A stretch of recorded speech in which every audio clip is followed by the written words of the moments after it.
Hello, everyone. Welcome to the Skull Session Recruiting Podcast brought to you by BuckeyeHuddle.com. I am Mark Givler. Got Kevin Noon here. Buckeyes coming off another pretty big visitor weekend on the recruiting trail. A lot of good prospects on campus.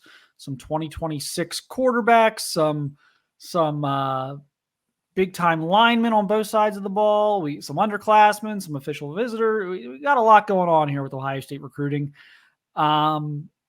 Let's kind of dive into some of this post-visit stuff right now, and then we'll get to some of the other stuff that's coming up. But, it's been a couple of days now. There's been no official public announcements of any flips or commitments or anything like that. I know how Ohio State I know how you guys are. You get a little nervous when the flip doesn't happen on Monday coming out of the visit. You guys, if it's Monday at lunchtime, where are the flips? I know it. I get it. So we're going to kind of revisit some of those situations. Let's start with Chance Robinson. Let's start with the 4-star wide receiver out of St. Thomas Aquinas. He did make his official over the weekend. Ohio State still fighting, mainly Miami. And there's other schools trying to flip Chance, but it's really just trying to get him off of that Miami commitment. Kevin, you actually got to see him down below on the field. You were at the game. We both talked to some of the same people down South Florida. What do you think right now? Where is this one at? Is the fact that he hasn't flipped yet a bad sign? Was it simply always going to be this, was it going to be a 3 or 4 day thing anyway? Where do you think this sits right now? I think that he has been very smart in how he's handled this and doesn't want to make an emotional decision. We always joke that every kid commits to every school on every visit. That's just kind of how it works because you get caught up in the moment. And obviously coaches are very good salespeople in terms of representing their programs. So, Chances said, I'm going to set kind of a date where I'm going to make an announcement and I'm going to do it at this point and go from there. Now, I think that when you get to that point in terms of a flip candidate, you do have to kind of wonder if it is to reaffirm for the school that they are committed to. And, nothing would surprise me here. I do look at Ohio State's position with what Ohio State has in its commitment class at this point. And sorry, I really don't care how many articles say that Jeremiah Smith could flip to Florida State. I'm not buying it. And, you go on from there and you got Jeremiah McClellan and you've got Mylan Graham already committed in this class. It's to be a fourth guy, and that's not to say you are the bottom guy of the class, but to be the fourth guy in the class, you have to absolutely be sold on what the product is and that you're going to be able to step in and get that position, looking ahead or looking behind you to the previous class where they brought in 4 guys, and we're only seeing just a little bit of Carnell Tate at this point and even less of Brandon Ennis, and we haven't really seen either of the Rogers, no relation at this point. I tend to think that not having something at this point leads to it not being Ohio State, but I reserve the right to change my mind. If I had to put them in like order, I would probably say that he sticks with Miami, but I'm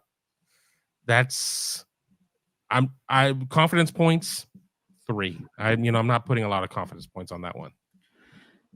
Yeah, this is one of my least confident predictions at this point in the process as well. I feel a little bit better about some of the other predictions I've made.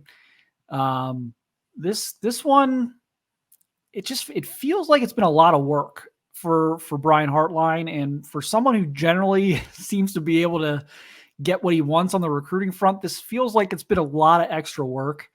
I think, and I say this every year, the biggest reason Hartline doesn't bat 1,000, he only bats 800 instead of 1,000, is generally at some point after he gets a few guys in the class, eventually one of his top targets is going to look at that and say, you know what, I like my chances better either where I'm at if I'm committed somewhere, or I like my chances at another school better. Just too much of a log jam, too far from home, whatever it might be. someone usually looks around and says, I just not going to be for me. And it's possible we've reached that here with Chance. I'm not as confident they're going to flip him as maybe I had been a few weeks ago. Once the visit was set up and once he made, I was like, okay, I think this is moving in the right direction. My contacts in South Florida have informed me that no decision has been made, but they think it might be tough to pull him off this Miami thing. They're obviously selling him on reviving the program, staying home, playing early. And I think that one has become, again, more of an uphill battle for Heartline than we're maybe accustomed to. Gun to my head, Miami right now. But again, from what I've been told, there has not been a decision made privately that he's definitely sticking or that he's going to flip. So there's still time. I think Ohio State could really, really use the in-home visits here. See if he'll do that, if he'll, allow other coaches into his home there in December before he actually makes a final decision, or if he locks down and says, nope, I'm going to Miami, doors locked. But I think Ohio State may need to get this to in-homes at this point. I don't know that he's going to flip imminently. So we'll see. I'll see how that one goes. Another big one right now, another guy committed to a Florida school is Amaris Williams, top 100 defensive end out of North Carolina, committed to Florida. That's one I've been very confident for Ohio State on for the last few weeks. And I am still holding my position on that one. I know nothing's been announced yet as of time of this recording, but I do think Ohio State is ultimately going to make a flip there. It's just moved too quickly for me since they offered him at like the beginning of October. Like since then, he's made an official. He's even worked in an unofficial to come back and make sure. To me, the unofficial this past weekend was to make sure. That's what that was to me. When a kid is so torn on a decision down the stretch and he makes an official visit and you blow him away and everything's looking good for you, and then he's still got a couple other officials left, but he makes it a point to squeeze in an unofficial with you just to come back. Generally, not always, but generally that's let me just make sure that my official visit feeling was real. And so I do think they're going to flip Williams. Yeah, I feel pretty good on this one too. I mean, time is always going to be an interesting component on these decisions, how long they wait and everything else. But making that second visit, this isn't, popping up from Charlotte, which is 6 hours. I mean, he's out, outside of like Fayetteville, which is on the coastal side of North Carolina, for those who don't know the geography of the Tar Heel state. So there's some planning that goes into this. This isn't, an easy trip per se. It's not the most difficult trip either, but for him to come out and have the official and then have the unofficial, it's checking your work. It's like, I'm ready to turn in my paper, but let's go through this. Let's make sure that I carried the one over there and everything else, and I know what's kind of going on. And this would just be a tremendous get for Ohio State when you look at maybe some of the shortcomings that have happened at the end of other defensive line classes, to be able to finally get the guy inside of 4 weeks of National Signing Day, to be able to land him. Yeah, maybe he hasn't had the mentions of a Marquise Lightfoot or some of these other players that, ones that have gone to South Carolina. But being able to get there, top 50 in some sites, top 100 in other sites, this would be a huge get, and one that I think that we will be talking about for some time. Let's go back to Aquinas. I thought the most interesting development over the weekend was Nicholas Rodriguez popping back up. Gosh, has that one run hot and cold at times. There's been time, the linebacker, 4-star linebacker, I'll say Thomas Aquinas. There's been times where it looked like it was going to happen, and then maybe Ohio State, pump the brakes a little bit, and it's like, well, maybe not yet. Commits to Missouri. Think it's done. Shows up back on campus this weekend. Where do we think that one is at? Because that one, other than maybe chance, that's the other one that I'm like, well, this one could go a couple different ways, but the fact that he showed back up, the fact that he showed up, I think tells us something. And the fact that Ohio State they're not just letting any 2024 prospect visit at this point. If you're in the 2024 class and you're visiting at this point, you're either an absolute take or it's very close to being that. I don't think they would have brought him back up if they wouldn't take him at this point. So what do we make of that visit this weekend? Well, and let's not forget it. I mean, it's not his first visit. He came up and did his official with Jordan Lyle, his teammate at Aquinas. And I saw him. I was going up the stairs and I walked through where the recruits sit to head back up to the press box. And I'm like, I know this kid, which, again, with recruiting is not really a huge stretch. You're going to know a lot of them, but I'm like, can't place it. Oh my God, it's Nick Rodriguez. And I'm like texting Mark as quick as I can. I'm like, Nicholas Rodriguez is here. So I talked to him for a second. You're not really supposed to talk to the kids. I'm like, hey, where's your coach? I know his coach, one of his coaches. And, he's still back in Florida or whatever. And it's like, oh, good seeing you. But his being here certainly speaks volumes, because remember, it was kind of like, was it going to be him? Was it going to be KVA, Kensington Vilamo-Asa, who ended up committing to Notre Dame after a Vision Quest or something of that nature, a spiritual moment? And it seemed like maybe Nick Rodriguez had moved on. There had been some talk of, well, maybe Ohio State can get back involved, and it didn't go anywhere. Well, suddenly it's here again. I have not had a chance really to connect with anybody strongly informed on this one yet, so I'm kind of flying by the seat of my pants here. But the fact he was here says a lot to me. And is this a case of where he's a definite take, or is this hey, we are so interested in you, we want you here, we just need to see how our 24, 25, 27-man class is going to shape up? I mean, is Jim Knowles going to be in James Laurinaitis? Are they going to be able to pound the table and say, we need another linebacker in this class or not?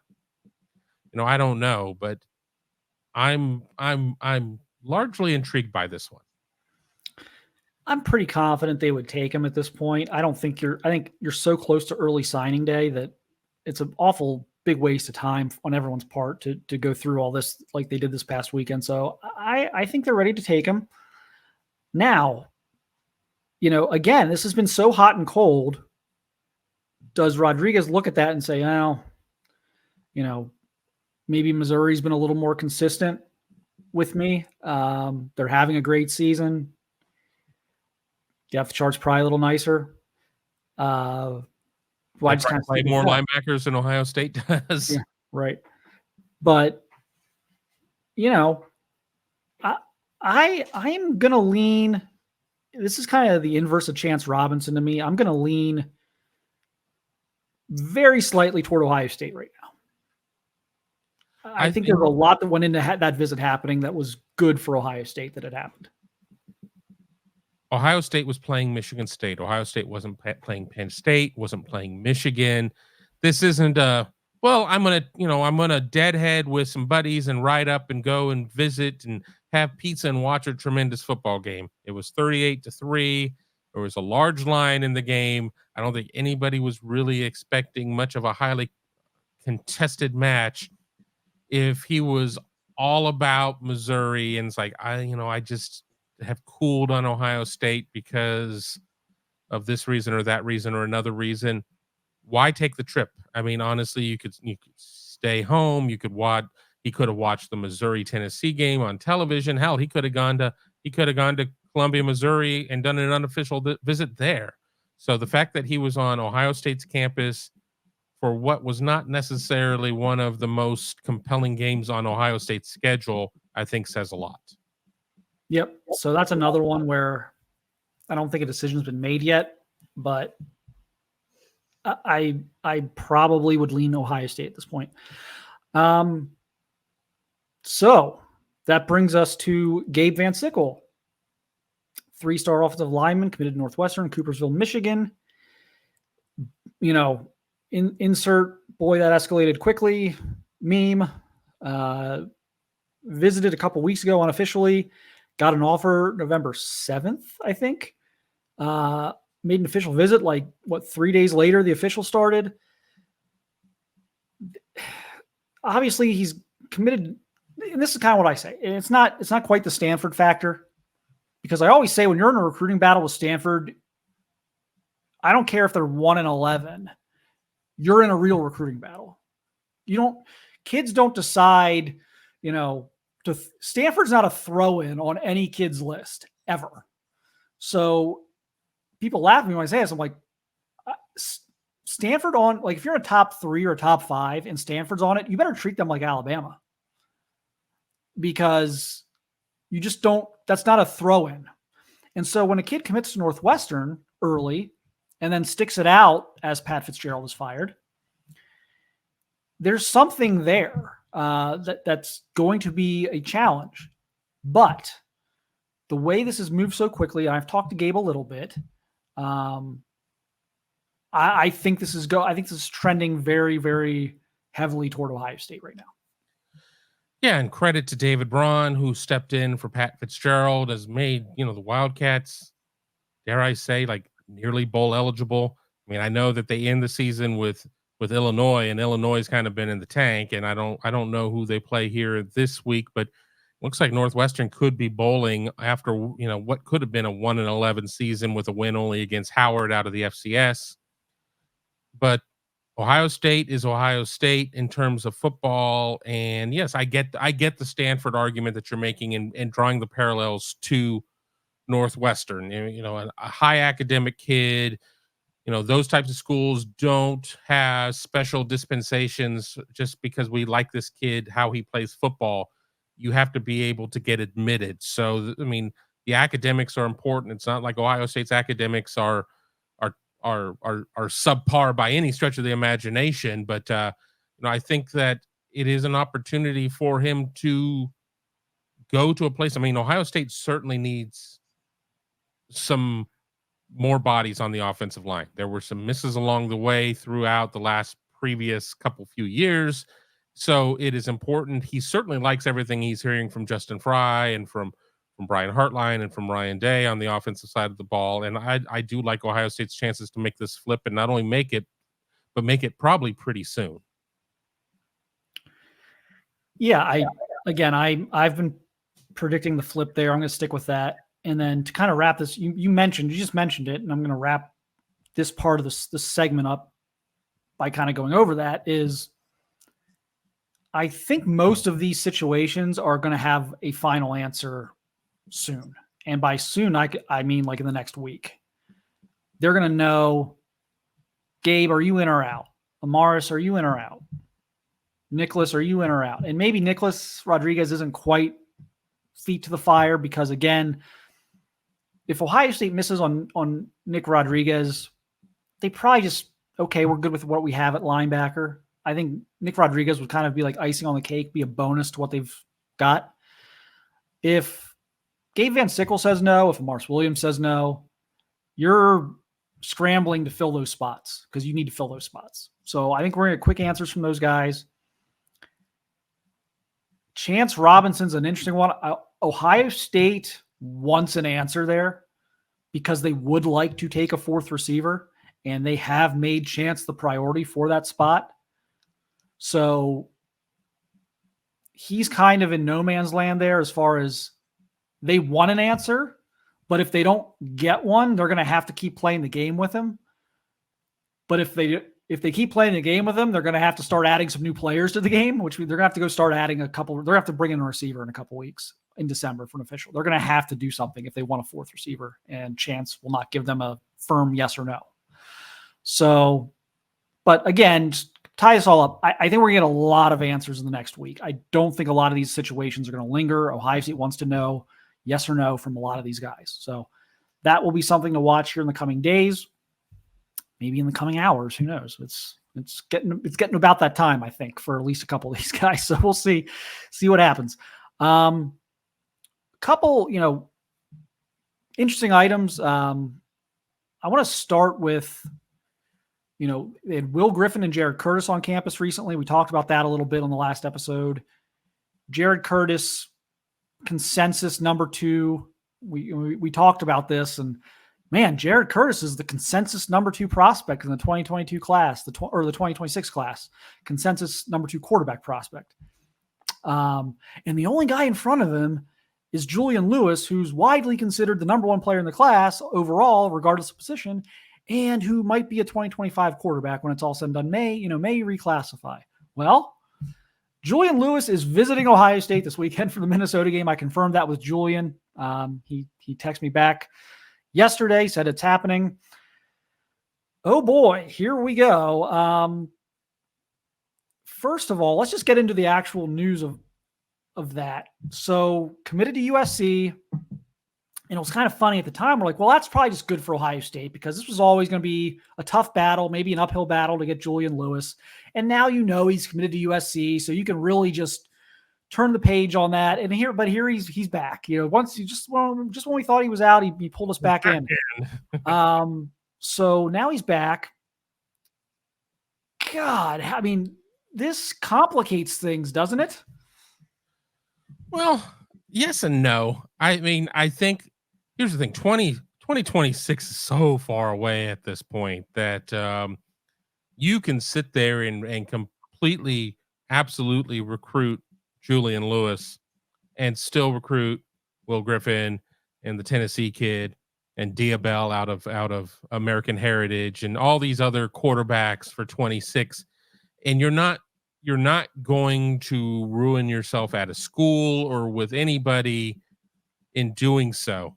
Now, if Julian Lewis reclassifies to 25, things get a lot more complicated because you already have a commitment from Tavian St. Clair and everything else there. So you have to make sure that you're keeping the St. Clair camp in the know of, no, we're only recruiting him as a 2026 quarterback. This has nothing to do with Tavian or commitment to Tavian or hopefully Tavian's commitment to Ohio State. 2026 is so far away as well that all we know is USC leads. Okay, he's committed there, but it's last I checked, it's still November 2023. We got a long way to go. And as we know, playing defense on an out-of-state kid, especially an out-of-state kid in the South, and while I don't necessarily consider Atlanta to be a Southern town, it is a transplant town in the South. He's out in Carrollton, which is a little bit out in the boonies to a certain extent.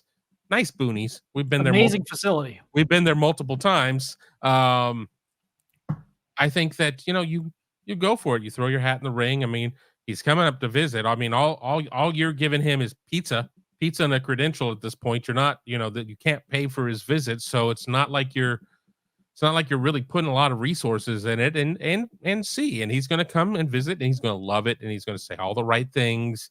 He's going to probably say, coming out of the visit, I'm still committed to USC, but I certainly want to look at all of my options. I appreciate all the schools that are in after me.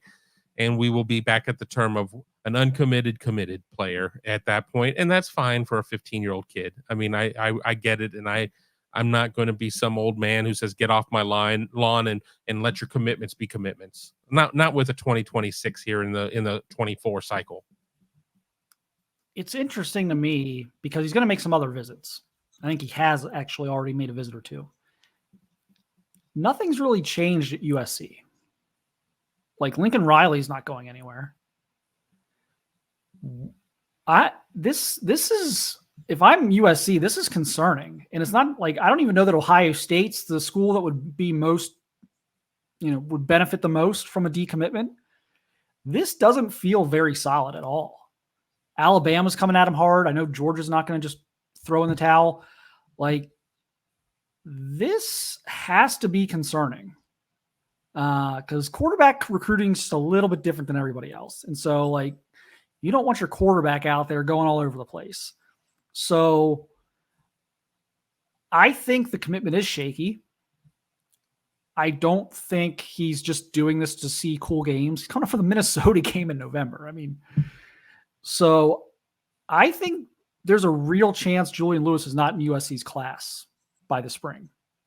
Well, obviously USC made a change on the defensive side of the ball with letting Alex Grinch go, but there's also been some talk out there that Lincoln Riley may not be in this for the long haul, that, I'm going to coach and make my money and I'm going to retire early and I'm going to be a surf bum and everything else. I mean, there's certainly been that kind of talk out there before, but yeah, I mean, you do have to kind of wonder what his commitment to SC is at that point. But it also proves the point of pushing for the commitment on a player multiple years in advance. This is not Ohio State getting the commitment from Chris Henry Jr. when it does. I mean, Ohio State has geography on its side, among a lot of other things, but things could change. Brian Hartline could move on or whatever. Ryan Day could move on by that point. We're still talking a couple of years. But when it comes to Julian Lewis and SC, I always felt that being able to hold on to a kid cross country, multiple time zones, and everything else was always going to be a difficult ask. And I'll throw in the mix too, Caleb Williams has not exactly set the world on fire this year.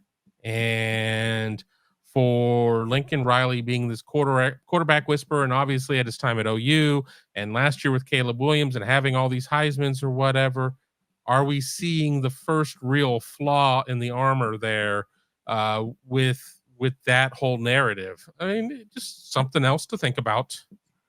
I'm glad you took me down that road, because that's kind of what I was hinting at a few minutes ago when I said nothing has fundamentally changed at USC. Is Caleb Williams has now, I mean, this has been a big deal every week. We're zooming in on Caleb crying in the state. Like, it's become almost ridiculous how much it's been talked about, how Caleb, you're going to get 2 years out of Caleb Williams, and Caleb Williams will not play in a playoff game. And I wonder how much that has impacted either Julian or just other quarterbacks in terms of how they view USC. Is like, yeah, like, I might win a Heisman, I'll get drafted high, but am I going to compete for championships?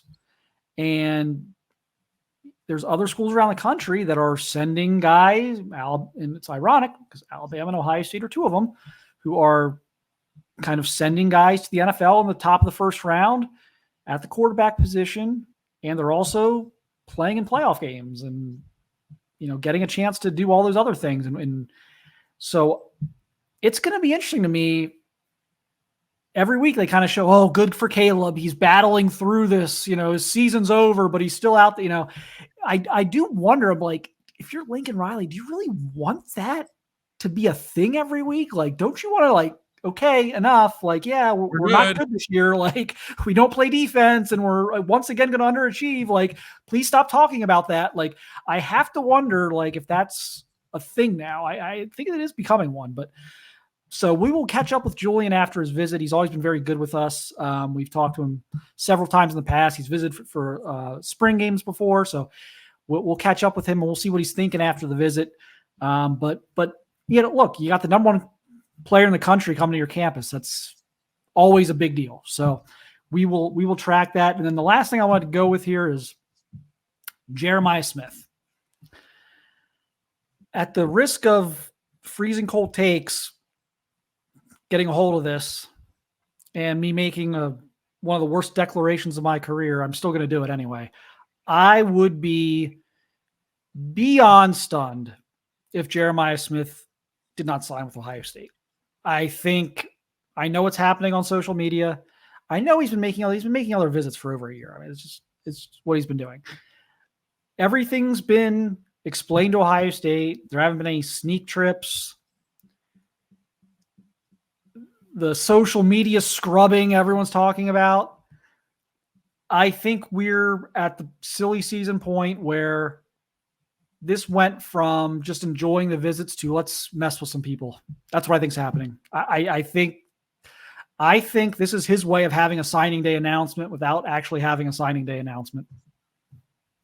Yeah, the problem with committing early is then you don't get to be able to have the drama and everything else. And, I know people that are close to Jeremiah Smith, and while they haven't come out and maybe put it in as simplistic terms as I just said there, I mean, I think that Jeremiah is having fun with the process. And as long as Ohio State doesn't have like wholesale changes, everything is going to be fine. If Ohio State has wholesale changes, which, you can read between those lines, then things could happen at that point. But do I expect to see any wholesale changes in the next 30 days? No, I don't expect anything like that. So I understand that other sites in other markets have to write articles and have to sell subscriptions and have to get engagements and everything else. And that's all fine and well. But, I get asked a lot by Ohio State fans what I think about X, Y, and Z. And if if X and Y don't add up to me, I'm going to tell them. And it doesn't add up to me at this point.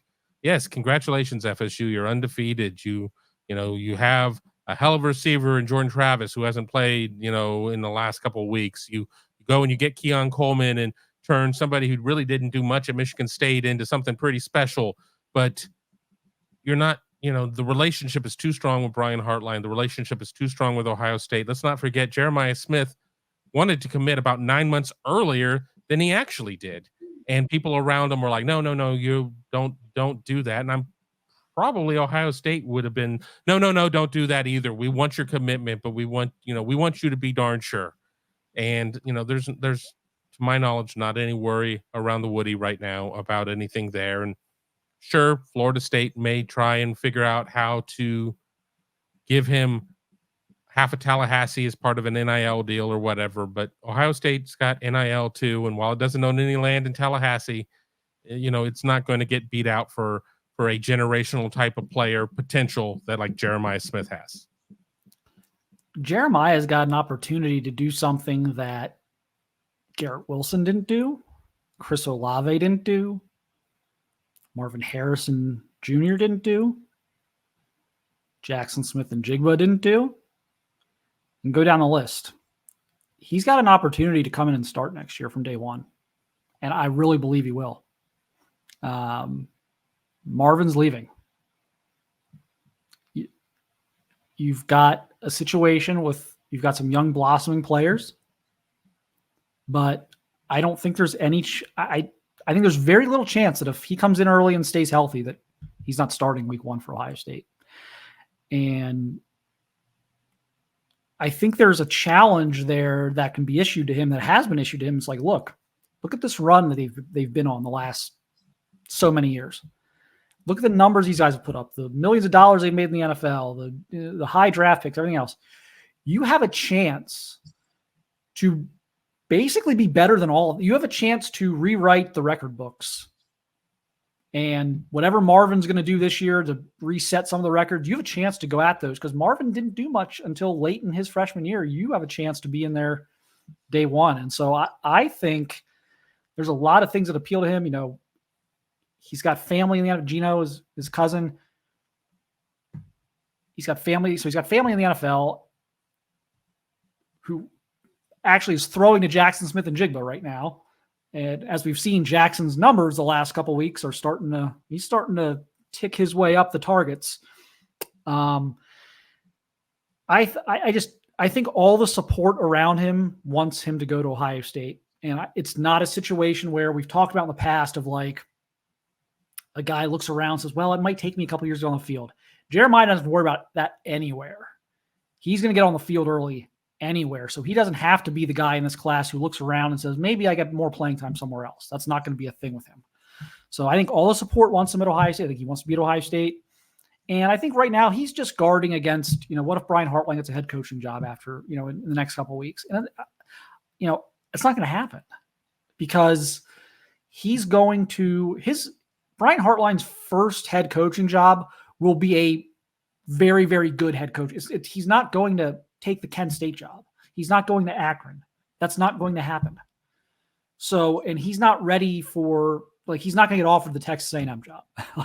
He's just not this year. So unless a meteor hits somewhere and blows something up, the Ohio State University ceases to exist, I don't think this is a thing. I think it's a kid having fun, and he's going to create a little bit of drama for a signing day ceremony. And we could all sit by like, oh, where did he send the paperwork? And I really think that's what we're shaping up for. And again, I will have huge egg on my face if I'm wrong, but I see really just about a 0% chance that he doesn't sign with Ohio State.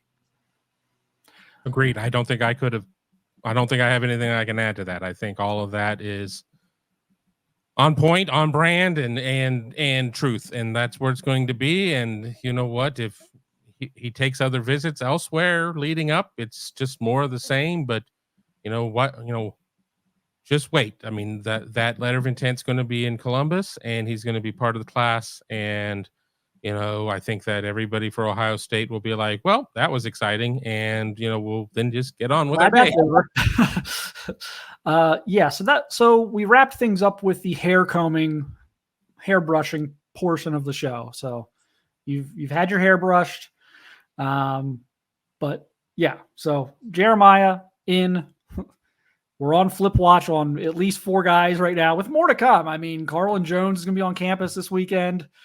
Defensive end out of Texas, who's being recruited to play the 3-tech defensive tackle position for Ohio State. We're still waiting on Coy Parrish to see him get something set up. The 4-star safety from Minnesota is committed to Minnesota. So it is hashtag flip season. So stick with BuckeyeHuddle.com. We'll have daily updates on all these situations as they develop. Again, if you're listening to this, you can go to our YouTube and subscribe to that as well. It's youtube.com/BuckeyeHuddle. Or you can obviously subscribe and download to the audio version of this wherever you get your podcasts.